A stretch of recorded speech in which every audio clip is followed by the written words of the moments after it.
There it is. All right. Well, tell me about these. These are Camacho pre-embargo 97s.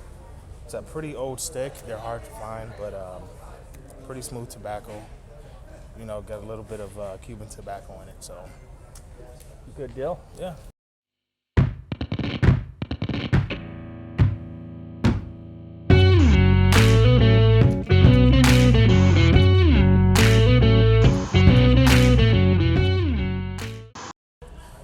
No, what you what you're supposed to do is a lot of people make the mistake they just go to light it. Oh, Really, yeah, you're supposed to heat it, huh? supposed to heat it a little bit. Okay. Once it starts to smolder,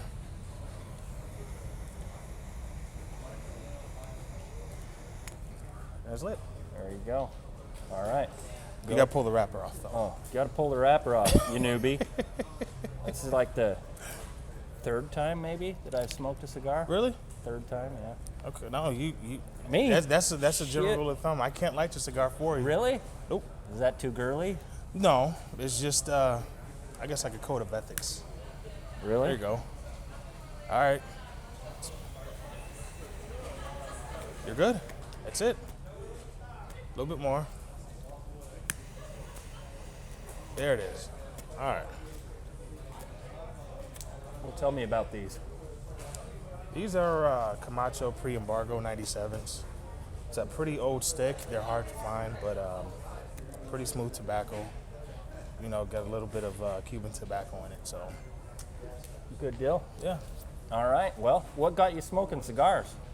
Like My old man. your My old old man, my grandfather. You know, that side of the family, just that's something they always did. Nice. So tradition kind of continues. All right. Yeah. So- Well, hey guys, I'm sitting here with David Shepard of Hoosier Diesel, and we're smoking cigars. Yeah.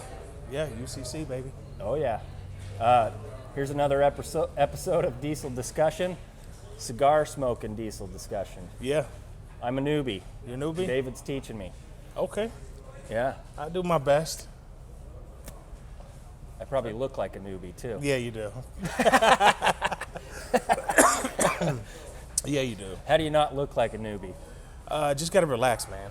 You Yeah. know, just relax. Yeah. All right. You don't have to suck on the stick every 5 seconds. Yeah. You're supposed to enjoy it. All right. That's all. Enjoy it. Take in the aroma. You know, like I said, it's kind of a lifestyle. Yeah. Yeah. So this is what I do every day. How often? Probably once or twice a day. Once or twice a day? Yeah. Yeah. Especially when we're at the shop. Yeah. You know, that's just I got a piston actually for ashtray. Oh, do you? Yeah. 6.0 piston. Ejector tip broke off and just so hey, I use this as ashtray. Well, there you go. Yeah. Perfect. Yeah. So were you born a Hoosier? No, I was born and raised Illinois, you know, Chicago, Indiana border. So I've kind of been a native all my life. You know, I'm 30 minutes from Chicago. So, you know, they consider Northwest Indiana Chicagoland area. So, no, I'm just, you know, I love the Midwest. Yeah. You know, Yeah.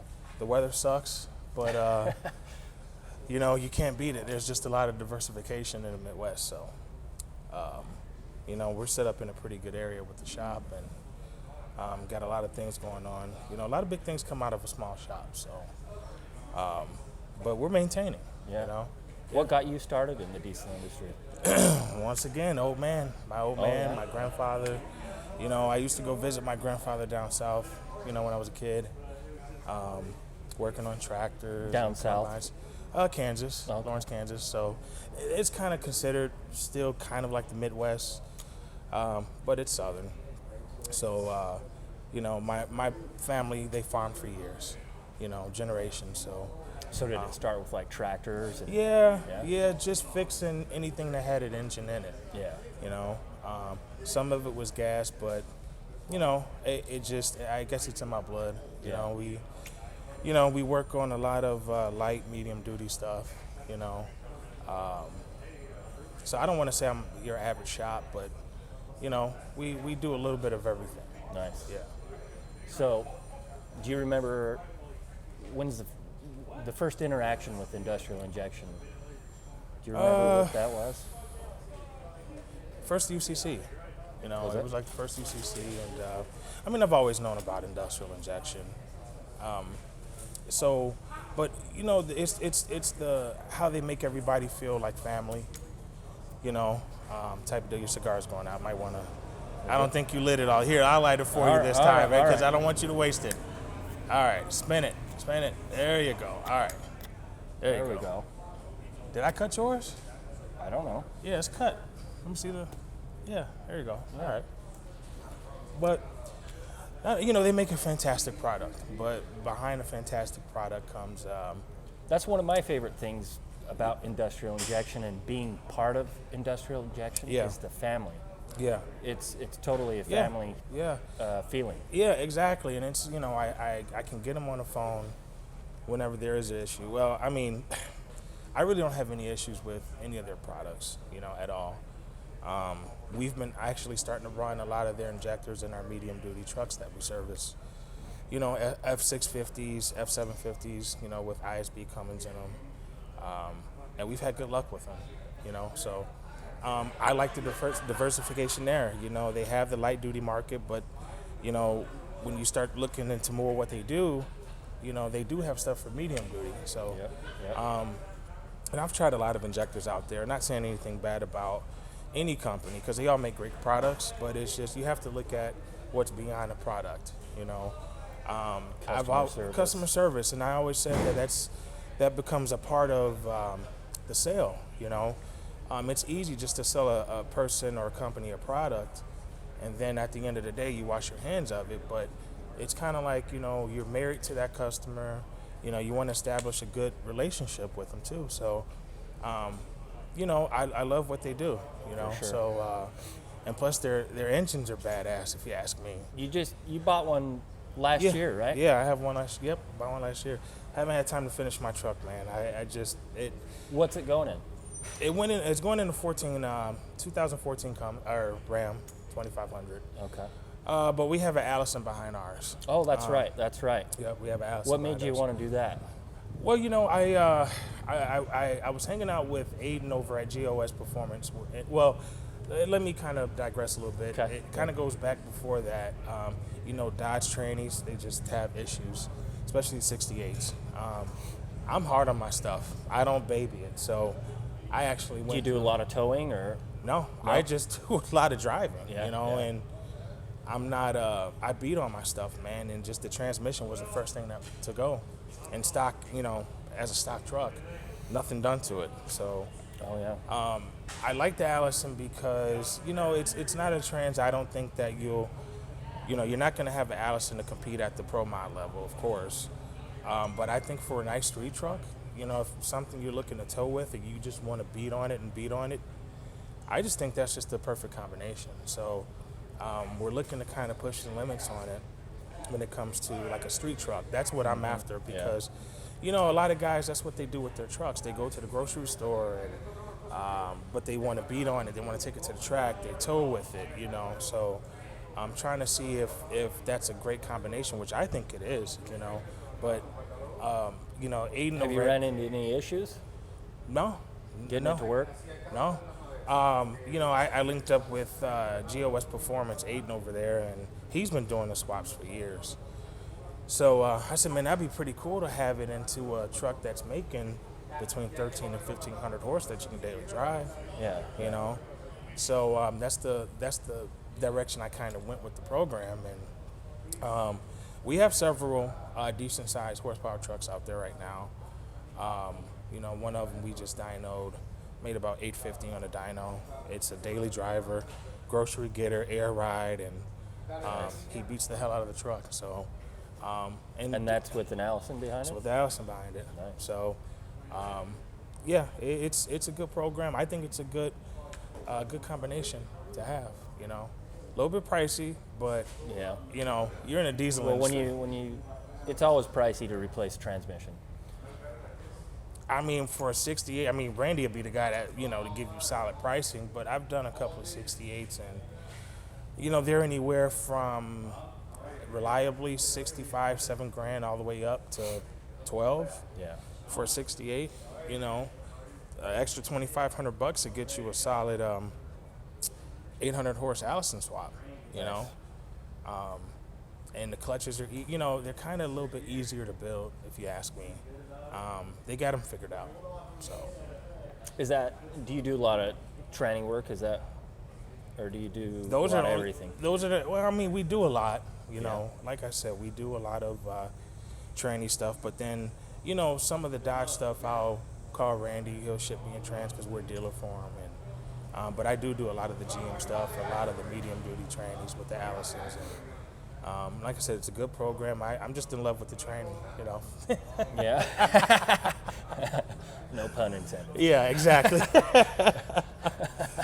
So, but yeah, and getting everything to work on the Dodge side, like I said, aiding at GOS and, a couple of other guys in the industry, they put their heads together to get stuff working on it, because you want a truck that's fully functional. You don't want a truck where the dash is lit up like a Christmas tree. So yeah, for sure. But and you've got the Allison to that point. Yeah, they're to that point. Nice. Yeah, they're to that point. You get in, even if it's a push button start or whatever, it's at that point now. And it's getting better with, the standalone harnesses. I know Aiden's doing some fine tuning on that, with the standalone harnesses to link up with the Dodge side of it. So, but like I said, and then I link up with Suncoast too. To me, honestly, they got the best converters on the market. So they got the best product. Once again, you got good customer service. So that goes a long way. Yeah, for sure. Yeah, that goes a long way. So what's the future look like? What's next for you? Get my truck done. Yeah. Yeah. Then what? What are you doing? We're gonna be competing on a smaller level, of course. Like I said, I'm not so much as a track guy. I'm more of a street racer. I've been doing that a long time. Is there a big street scene in there's Indiana? Yeah. Well, Indiana's the center of racing to begin with. For sure. Whether that be, drag racing, sled pulling, that's another big thing that comes out of Indiana. Street racing, it's not as big as you see on the West Coast or like maybe down in Florida, places like that, but it's pretty big around here. That's why there's just a ton of tracks around here, So we're going to be competing in some smaller events, cash days this year. We're going to see if we can put a hurting on those boys out there, Nice. So, and just push the limits. I got the best motor. I got the best fuel injection system that's in the industry, in my opinion. So, yeah. And then with the customer service to back that up, I don't think you can. I think it's pretty dangerous. I really do. Nice. And Yep. what did you say, horsepower-wise, your truck's going to be running, you think? What turbo setup do you have on it? because I wanted to keep it drivable. Yeah. I'm not a big fan of, like I said, I want something that's kind of, how can I put it? Diversified, okay? I can multi-use. Yeah. I want to be able to take that same truck. I want to go to the track. Hopefully nothing breaks, but I can daily drive it. Yeah. I can daily drive it. Yeah. I just have a simple S480 setup on mine from Stainless Diesel because we were worried about drivability, and I think that's just a happy medium, Yeah. 200 over industrial injectors, and I'm gonna try to squeeze out that type of power with a single 12 millimeter XP pump. Nice. And we're just gonna max it all the way out just to see where we can go without getting crazy with like dual fuelers and 300-400 over injectors, because you got to keep in mind, stuff gets expensive too. So if we can test it at this setup, at this level, it's more so geared towards your blue collar worker. Like, man, that's a badass truck. And it's obtainable. It's not like some of these trucks here, $150,000-$200,000 trucks. Yeah. It's practical. So I'm curious to see what this motor is going to do, because I'm going to spray it. I got a lot of spray coming. Nice. Yeah. Nice. How? What's the ETA on it? You think? When do you think It's going to be about shut up? 2 or 3 weeks. Like I said, Yeah. we've been swamped at the shop, and you know, it's hard for me to work on my own personal stuff, and then I look out in a parking lot, and I have a million trucks. Yeah, it's just, it doesn't sit well with me. Yeah, No. for sure. No, customers come first. You know, Yeah, for it's sure. in my book. Yeah. Well, I don't know if they can hear us over this, so it's a good time to wrap it up. Yeah, Thanks for sitting with me, David, man. no problem. Thanks for the stogie. Not a problem. Stay smoky. We'll see you on another episode of Diesel Discussion. See ya. All right, man. Hey, I appreciate it, man.